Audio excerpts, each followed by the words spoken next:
بسم اللہ الرحمن الرحیم۔ السلام علیکم، میں ہوں علی اصغر اور آپ دیکھ رہے ہیں میرا یوٹیوب چینل۔ تحریک لبیک پاکستان کا حافظ سعد رضوی کی ہدایت پر بڑا کام، جبکہ دوسری جانب صدیق جان نے ایک مذہبی سیاسی جماعت کو چابی والا کہہ دیا، اور ناظرین اکرام، سینئر صحافی مظہر عباس صاحب نے پی ٹی آئی والوں کو آئینہ بھی دکھا دیا۔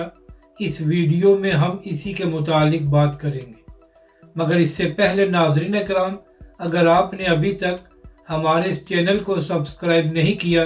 تو سبسکرائب کر لیں تاکہ آپ ہماری مزید ویڈیوز کو بھی دیکھ سکیں۔ اور اگر ناظرین اکرام آپ کو یہ ویڈیو اچھی لگے تو اسے لائک اور شیئر ضرور کریں،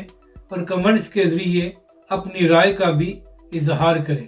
تو ناظرین اکرام، 25 سے 30 پی ٹی آئی کے کارکن جن کو 9 مئی کے حوالے سے فوجی عدالتوں سے 2 سال کی سزائیں سنائی گئی تھی، ان کی سزاؤں کو آرمی چیف نے معاف کر دیا تھا۔ اور ناظرین اکرام، اس کی وجہ یہ تھی کہ تحریک انصاف کے ان کارکنوں نے معافی نامے جمع کرائے تھے، جس کے بعد ان کی سزاؤں کو معاف کیا گیا۔ مگر ناظرین اکرام، جیسے ہی یہ لوگ رہا ہو کر باہر آئے تو اس کے بعد ان لوگوں نے نہ صرف نعرہ بازی کی بلکہ ان کو ہیرو بنا کر پیش کیا گیا۔ تو اسی حوالے سے ایک پروگرام میں بات کرتے ہوئے سینئر صحافی مظہر عباس صاحب نے کہا کہ پہلے ان لوگوں نے معافی نامے جمع کرائے، اور جب ان لوگوں کو رہائی مل گئی ہے اور اب یہ لوگ ہیرو بن رہے ہیں، تو مظہر عباس صاحب نے کہا کہ اگر ان لوگوں نے کچھ غلط نہیں کیا تھا تو پھر ان کی جانب سے معافی نامے کیوں جمع کرائے گئے۔ سینئر صحافی مظہر عباس صاحب نے کہا کہ جو حرکت ان کی جانب سے کی گئی ہے،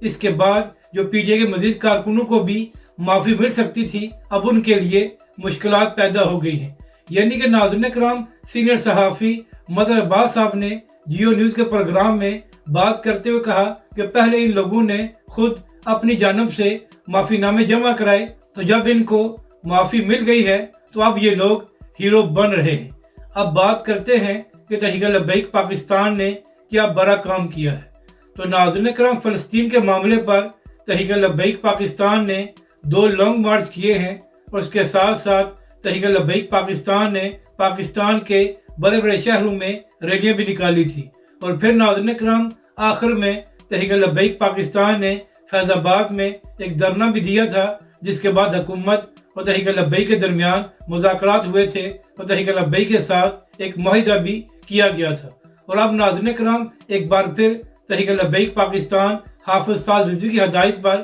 ایک بڑا کام کر رہی ہے۔ ناظرین اکرام، تحریک لبیک پاکستان مسلسل اہل غزہ کو خوراک مہیا کر رہی ہے۔ تو ناظرین اکرام، نہ صرف تحریک لبیک پاکستان نے فلسطینی بھائیوں کے لیے آواز بلند کی اور پروٹیسٹ کیا، بلکہ اب تحریک لبیک پاکستان اہل غزہ کی مدد بھی کر رہی ہے۔ تو ناظرین اکرام، ایک مخصوص جماعت کے لوگوں کو اکثر یہ تکلیف ہوتی ہے، اور ان کو ہر تھوڑے عرصے بعد یہ یاد آتا ہے کہ تحریک لبیک اور حافظ سعد رضوی کہاں پر ہے۔ تو ایسے لوگوں کو یہ بات بتانی ہے کہ اس وقت تحریک لبیک پاکستان اور حافظ سعد رضوی یہ کام کر رہے ہیں۔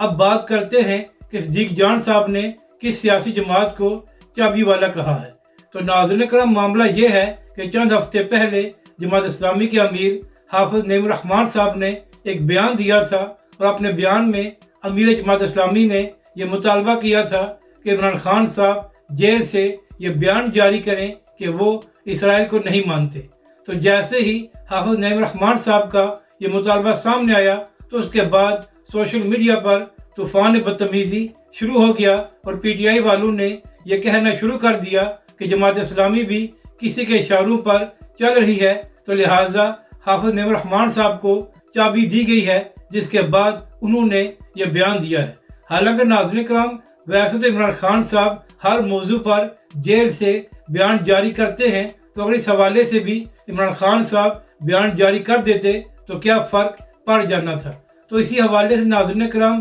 صدیق جان صاحب جو صحافی اور یوٹیوبر ہیں، ان کی جانب سے ایک ٹویٹ کیا گیا ہے۔ ناظرین کرام، صدیق جان صاحب نے اپنی ٹویٹ میں کہا کہ پنجاب کے کسانوں نے پی ٹی آئی اور عمران خان صاحب کو ووٹ دیا تھا، تو یہی وجہ ہے